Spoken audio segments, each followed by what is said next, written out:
Long-term solvency ratio. So this simply means that the firm's ability to meet its liabilities or to pay off its debts in the long run. So this ratio is worked out to find out the firm's ability to meet its long-term debts. So this ratio is divided into three types: debt equity ratio, proprietary ratio, and capital gearing ratio.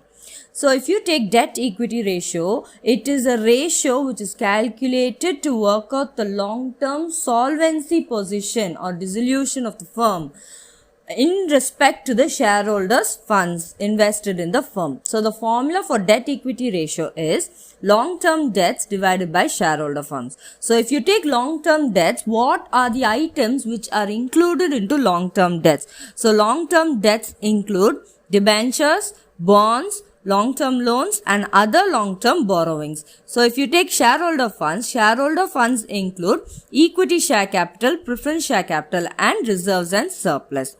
Next, moving on to the proprietary ratio. So this ratio is calculated to get the proportion of the shareholder funds, that is how much money the shareholder has invested in respect to the total assets bought by the firm. So the formula for the proprietary ratio is shareholder funds divided by total assets.